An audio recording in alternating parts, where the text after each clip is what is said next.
Precisamos falar sobre a Ucrânia. Meu nome é Fábio Bosco, eu sou integrante da campanha de ajuda operária à Ucrânia e quero conversar com você, trabalhador e trabalhadora aqui do Brasil, sobre a importância de apoiar a resistência ucraniana para o futuro da classe trabalhadora de todo o mundo. O principal evento dessa semana, sem dúvida, foi a reunião de cúpula da OTAN, que ocorreu nos dias 11 e 12 de julho, lá na capital da Lituânia, Vilnius. Essa foi uma reunião reveladora. As duas principais decisões foram as seguintes. A primeira foi um plano de 4.000 páginas, que não é público, mas vazou umas coisas aí pela imprensa, que apontam uma profunda modernização das forças da OTAN, né? Para poder operar tanto por terra, mar, ar, espaço e cibernética. Entre as medidas se aponta uma ampliação enorme de 40.000 para 300.000 soldados para ficarem de prontidão, 100.000 colocados nos países de fronteira e 200.000 nas suas bases, ou seja, uma ampliação enorme. E uma ampliação de investimento de cada país membro, cada um dos 31 países membros, né, que tem que gastar no mínimo 2% do seu PIB em armamento, em soldados, o que vai elevar bastante a parte dos orçamentos públicos desses países em gastos de defesa, né, como eles chamam. Então essa foi uma das grandes decisões aí. A outra decisão foi que nenhum desses recursos, dessa ampliação da força bélica da OTAN, vai para a Ucrânia, né? A Ucrânia tem um pedido de adesão à OTAN desde 2008, que foi negado, e agora foi negado de novo. Agora, é claro que é negado daquele jeitinho, né? O Zelensky foi recebido, colocaram ele na mesa lá no segundo dia para presidir a sessão, tal. Disseram que são muito amigos, mas seria equivalente assim a você chegar para um amigo seu e falar: olha, passa lá em casa, só que você nem abre a porta, nem fala o dia que ele pode vir, né? Então é isso que está ocorrendo entre a Ucrânia e a OTAN. O povo ucraniano tinha muita expectativa dessa admissão, ou de um caminho, né, um prazo, né, para essa admissão. 89% do povo ucraniano atualmente apoia o ingresso à OTAN, mas essas expectativas foram frustradas.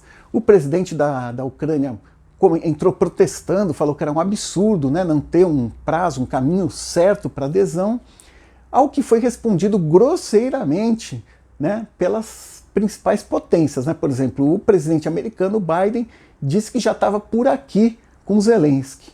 E um ministro britânico disse que a OTAN não é a Amazon, né? Que vai entregar as armas que a Ucrânia precisa no momento que ela quiser. Então, o que a gente pode entender? Qual é a política da OTAN para com a Ucrânia? O que está esclarecido é o seguinte: é que, por um lado, a OTAN tem muito interesse em que o Putin continue no poder. Então, a preservação do Putin já era uma prioridade lá no início da guerra, e ela se reforçou após um motim que ocorreu na Rússia no dia 24 do mês passado. Então, na verdade, esta decisão tem a ver com utilizar a Ucrânia como uma moeda de troca para conseguir um cessar-fogo aí com o Putin. Como é que seria isso? Seria, na prática, o Putin ficar ocupando uma parte do território ucraniano, né? E uma garantia que a Ucrânia não vai integrar a OTAN. E também uma outra questão, que é utilizar a Ucrânia como um estado tampão.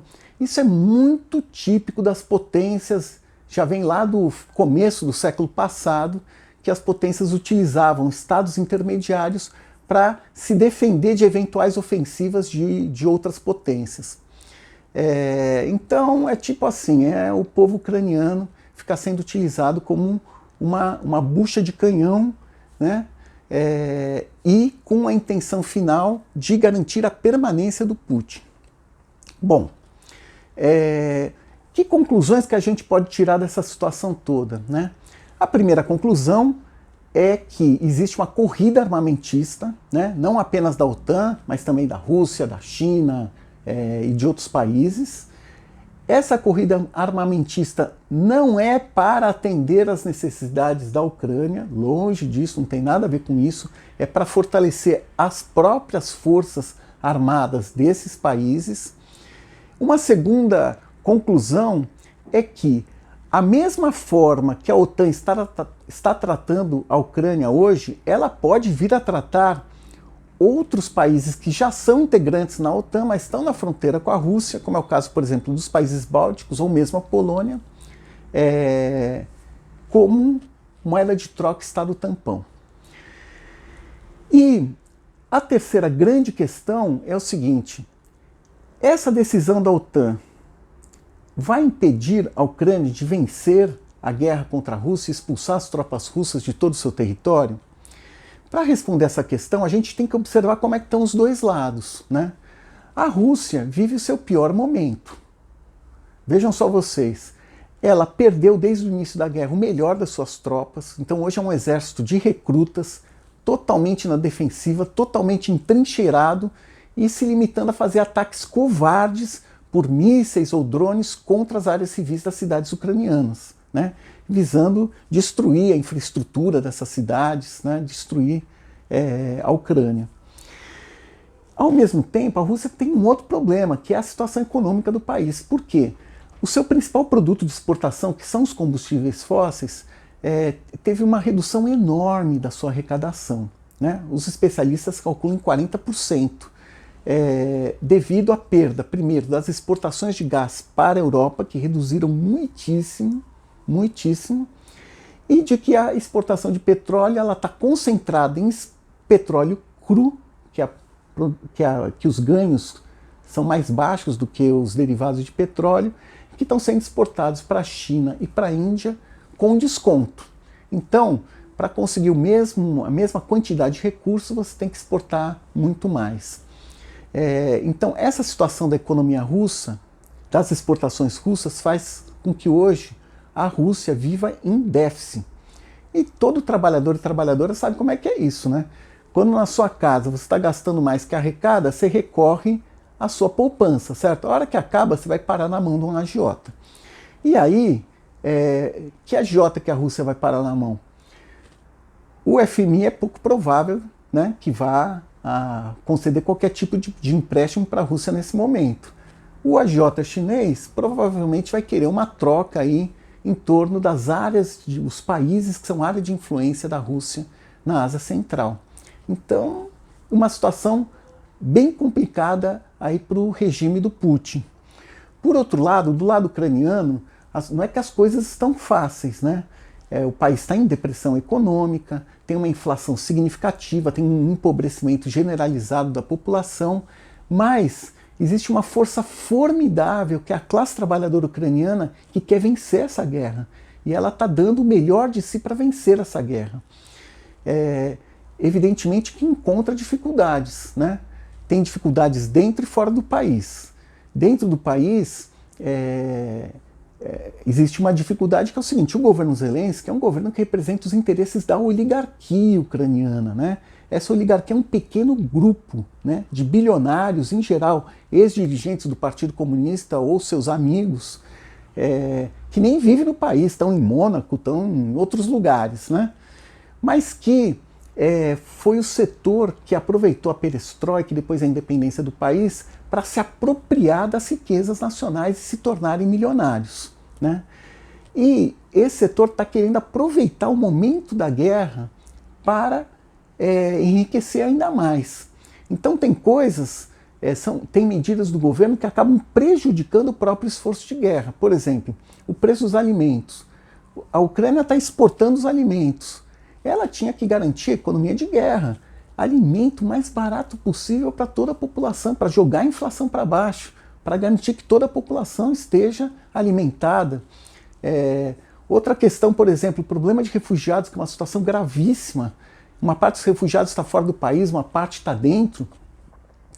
Tem que ter um plano de alojamentos, de moradias para acomodar essa população refugiada, que senão você acaba levando ao que ocorre em Lviv hoje, que é uma inflação dos preços de aluguel e que acaba inviabilizando a permanência do povo ucraniano no seu próprio país. Outra questão é a lei de terras, né? É uma lei votada em 2020 que abre a possibilidade de venda das terras e que nesse momento de depressão, o que acontece? Os pequenos proprietários tendem a ir se desfazendo das suas terras, favorecendo uma ampla concentração fundiária, né? E aí o governo teria que interromper isso, né? Durante guerra não tem comercialização dessas terras. E outra questão de economia de guerra que teria que ter uma preocupação aí por parte tanto do governo ucraniano, mas também da classe trabalhadora, é que tem que desenvolver uma indústria armamentista nacional para produzir as munições que muitas vezes faltam na linha de frente, né? Para produzir armas que faltam na linha de frente. Então isso também exigiria um plano, né? Um plano para poder tornar essa questão realidade. Bom, toquei alguns pontos aqui. Mas tem um outro problema que é externo, né? As forças ucranianas estão na ofensiva, mas elas não conseguem andar rápido. Por quê? Porque não tem avião, não tem míssil de longo alcance. É tão simples quanto isso. E como é que faz para ter esses aviões e esses mísseis de longo alcance? A OTAN tem muitos desses. Então é necessário uma campanha internacional em cada um dos países do mundo, em particular nos países da OTAN, para pressionar os governos a entregar o mais rápido possível esse armamento que a resistência ucraniana precisa. Porque a entrega desse armamento vai abreviar os prazos da guerra, vai abreviar a expulsão das tropas russas e vai reduzir significativamente a destruição do país e o número de mortes que a guerra vem trazendo. Então, agora, isso daí, gente, depende da gente, né? Já aproveito para lembrar todos aqui em São Paulo, né, no Brasil, que amanhã a comunidade ucraniana, a oposição russa, vai fazer manifestação na Avenida Paulista, a partir das 11 horas da manhã, em frente ao prédio da Fiesp. É importante as pessoas se somarem, porque são ações como essas, espalhadas em todo o mundo, que vai mantendo o apoio da maioria dos povos de todo o mundo à resistência ucraniana. Bom, já falei demais aqui.